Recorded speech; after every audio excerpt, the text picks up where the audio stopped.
Jai everyone. We have been talking about the various rasas, the pancha rasas of bhakti, the five rasas, and we have already discussed dasya bhava. Bhava is the emotion, and rasa is connected to that emotion. It is the essence of that emotion is rasa. And now we are going to discuss Sakhya Bhava or Sakhya Rasa, which is the rasa of friendship, where we can develop a connection, a loving devotional connection, a bhakti-based connection with Ishwara as a friend. And to elucidate that, let me share with you the story of Krishna and his friend Sudama. So Krishna and Sudama were children, and they went to the Gurukulam or the wisdom school of the same teacher, Rishi Sandipani. And Krishna was born in a royal family. His parents were chieftains in a cattle community. They were like a little bit of a royalty in a small setting. Although Krishna's real story is that he was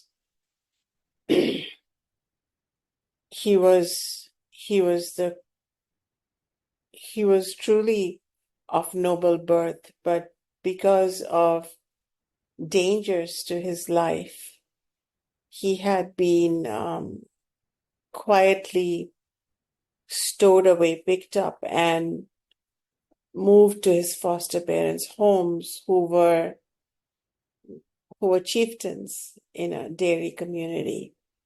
So he was well off, lots of milk and butter as he grew up.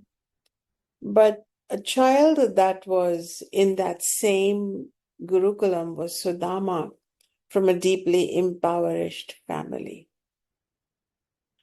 But they were the best of friends, and they would do seva or service for their guru together. And one of the service was grazing cows, and they would graze cows together. They would wander far away to do that. And they would sleep together. They would study together. They would pore over the Vedas, Upanishads, Bhagavad Gita together. They would collect Ayurvedic herbs together. They would cook khichdi and healing foods for their guru and his partner together. So they would do all these beautiful things together. And they even shared any fruit that they picked from the trees together. Krishna, of course, is an avatar and was naughty. And Sudama was a bit more sober, a bit more weary, or more concerned about things. But they were playful together, and Krishna empowered Sudama a lot. And Sudama just loved Krishna, his best friend, with all his heart. And Sudama simply saw a friend in Krishna. He knew nothing different. And like best buddies, they would share treats and also share tasks together. And then when they graduated from their guru's school, wisdom school, which typically happens after 14 years of non-stop study with the teacher, with their Acharya, they went back to their respective homes. Life took its own turn, and Krishna was now the king of Dwaraka. His rightful place, his throne was restored. He had vindicated the villain in his life and in the life of all beings, an asura. And Sudama was leading the life of an impoverished Brahmin, somebody who was Brahmin is the swadharma of people who follow the spiritual path. But he didn't have a source of income. Typically, people who are on the spiritual path in the Vedic tradition somehow they're never truly rich. Uh, this might turn off some of you, but wisdom is the domain of Ma Saraswati. Knowledge is the domain of Ma Saraswati. And wealth is the domain of Ma Lakshmi. And these are both one Shakti, but these are domains of different deities. And typically, where knowledge flourishes, one does not necessarily have the karmic circumstances or the mindset to generate income, wealth. Some of it is there, enough. Ishwara provides enough for one's needs, but typically you will see that the person is dhani or abundant in dhana, or abundance is 16 kinds, and one of the kind is vidya. So which is the highest kind of wealth, and when one is dominant in vidya, one doesn't necessarily have the hankering for or even the mindset for material wealth. It is considered as a precursor to vidya. So in some janmas, in some lifetimes, the two Brahmins would often be found living at subsistence level, but they are deeply rich in vidya. So he was a typical Brahmin. So in fact, in India, the word poor and Brahmin go together. The poor Brahmin. The poverty is not worn as a badge, but the poverty is a statement that, look, we're not competing materially because the Brahmin is in a different class altogether. And this is a time when spirituality was not a business. Spirituality was purely for one's own evolution of consciousness. So he was our typical, in brackets, poor Brahmin, high in his thinking, pure in his conduct, blessed in his heart, devoted in his mind to Vishnu, to Ishwara, and also a heart full of love and reminiscences for his best friend Krishna. Often, without planning to, his mind and his heart would wander away to his childhood memories, and he would remember his beautiful times with Krishna. Now, Krishna had become a king, he was poor, and then a moment came when there was nothing in their house, nothing to eat. There was nothing left. It was a particularly challenging time for them. This was not just ordinary poverty. This was the poverty that makes one seek something higher to help them out. So his wife suggested, she said, why don't you go and meet Krishna, your buddy? After all, he's a king now. And she goaded him and she nagged him and she goaded him for almost weeks. And finally, Sudama decided, okay, just to keep my wife quiet, I will go and meet my best friend Krishna. And of course, he had no plans to ask Krishna for anything. But he thought might as well go and might as well meet him.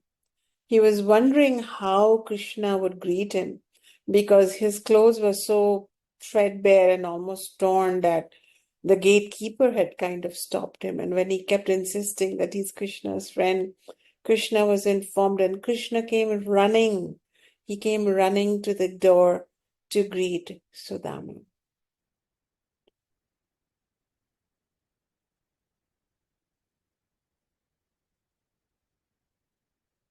Sudama was quite overcome.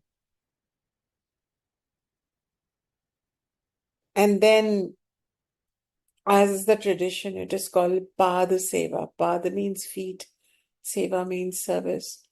And in the Vedic tradition, we offer Pada Seva to elders, to Guru, to deities in temples, and to elders, and even to guests.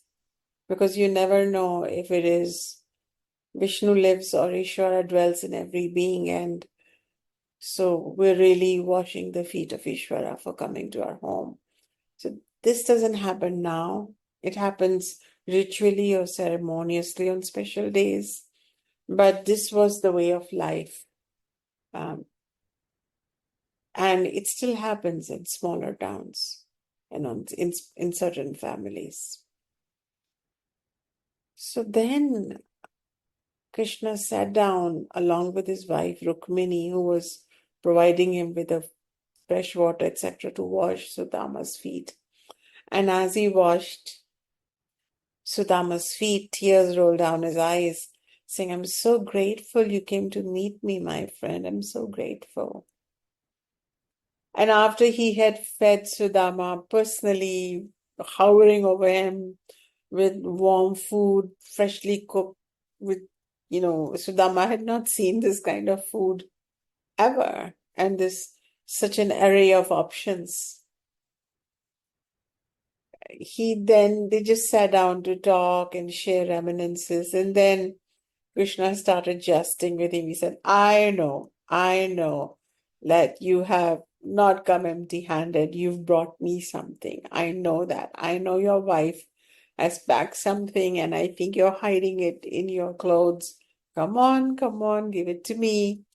And Sudama was embarrassed because what he was really carrying was something called sattu, Sattu.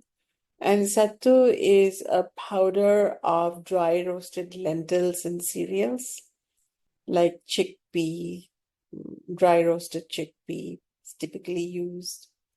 Barley could be used.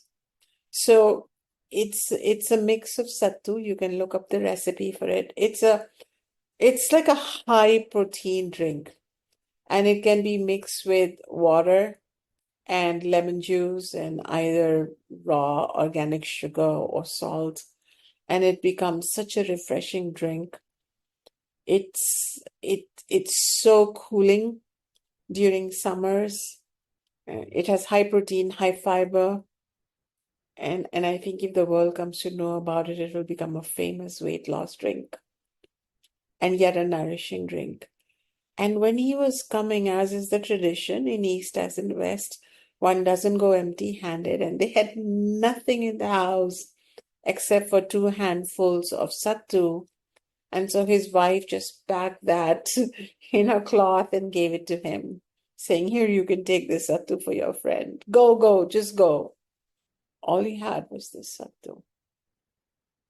And his friend Krishna dug it out of him, opened the sattu joyfully, asked for a cup of water, enjoyed it, and slurp, yummy, and really had a good time with the sattu because the sattu is delicious. And Sudama was just struck, and all his tensions eased away because his friend had consumed with joy, with gratitude, whatever humble gift he could come up with. And then Krishna said, I know you miss me like I miss you, but was there anything special on your mind? And Sudama was simply in a state of bliss, and he said, No, nothing. And then, without bringing up the agenda that his wife had schooled him on, Sudama started for home. Krishna hugged him, and then he left and he walked back home. Then, as he was approaching his hut, he felt like there was a glow in the sky. And then, when he reached his house, he saw that it had transformed into a beautiful, shining palace of sorts with every comfort possible. In fact, it is said that that house still exists. And Sudama never lacked anything. So even though he was dhani or a wealthy in wealth, with Krishna's grace, he also had material wealth. Unasked, unsolicited, but received. This is a story. Probably it happened many thousands of years ago in India, but probably some of its storytelling elements have become a bit more fantastic, like that hut transformed into a palace. But probably what really happened was that Sudama's tide of destiny changed. Probably he received more donations. Probably he received more grateful students. Probably he received more support. And as a result, his home overflowed with food. And those 2 handfuls of sattu that he fed Krishna with transformed into tremendous abundance for him.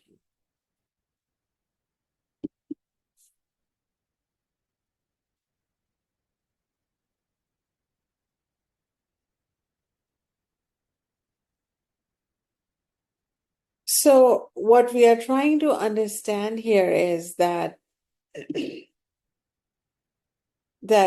Krishna and Sudama is a timeless saga of friendship embodying Sakhya Bhava. Sakhya, Sakhya, it's double A, Sakhya Bhava, is an attitude of friendship. And so if we do not see Ishwara as an intimidating presence, alien presence, you know how we are comfortable with Ishwara, then we are suggested to cultivate friendship with Ishwara.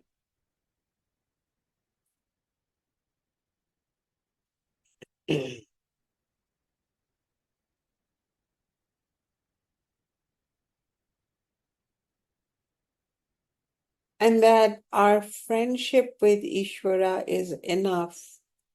And that we don't have to spell out to a friend, a true friend, what is our problem, what is our need. Our true friend senses what we want. Without our speaking, they try to make our life a little more comfortable. And whether you found a true friend or not, try making friendship with Ishwara, and you shall find that your friendship has been upheld.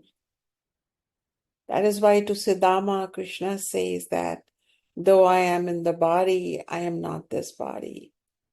Though I am working through the mind, I am not the mind. I am not what you see me as. I am more than what you perceive me as. I am present in your heart as you, the real you.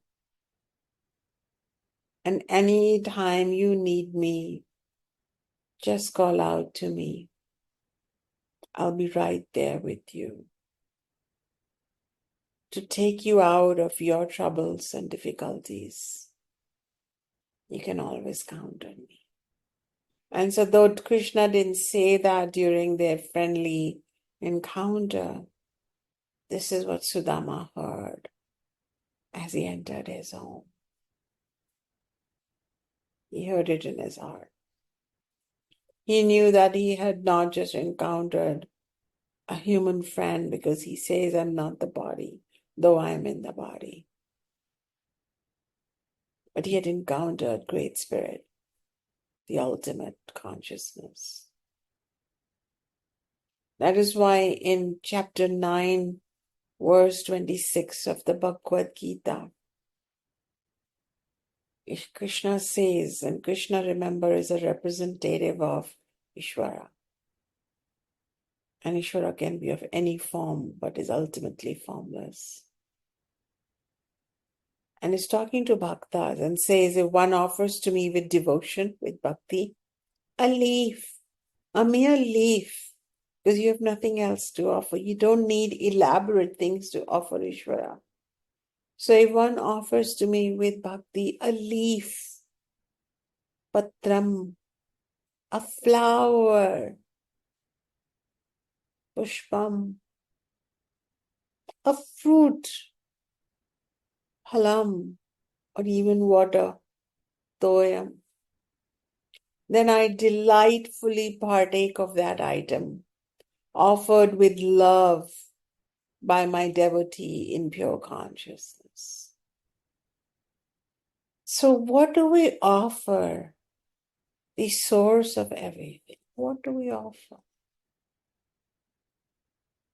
Where do we get the elephants to trumpet their call and the horses to drive the chariot of Ishwara and the gold and the diamonds and the silvers and the gems to make a throne for Ishwara? Where?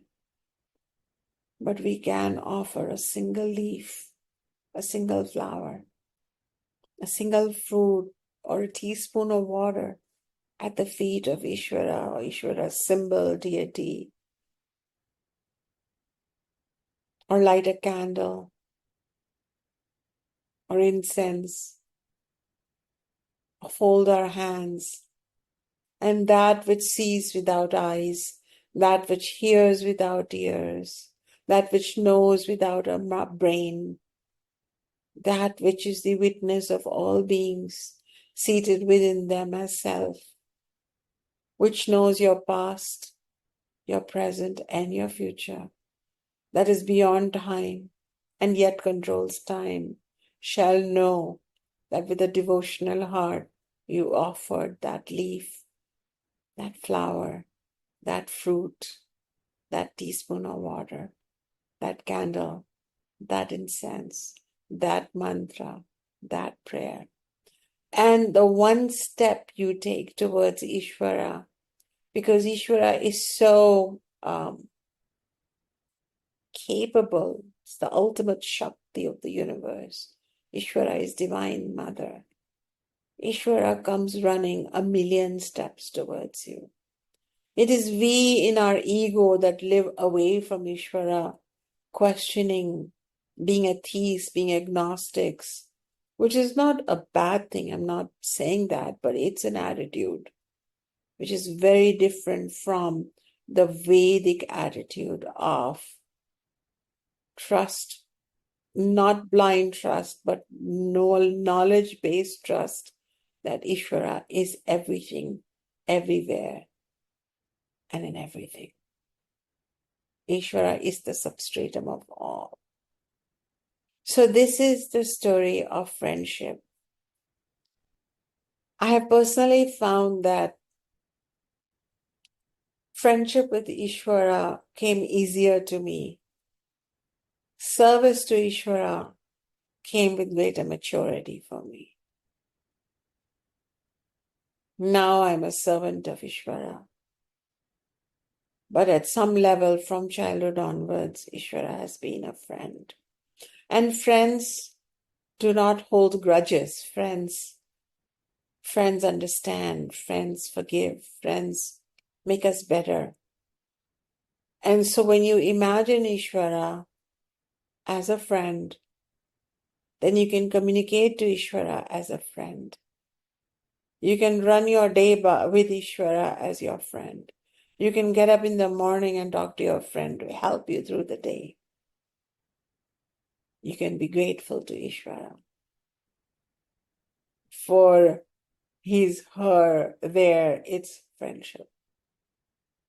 So with that, I conclude my teaching on Sakhya Bhava.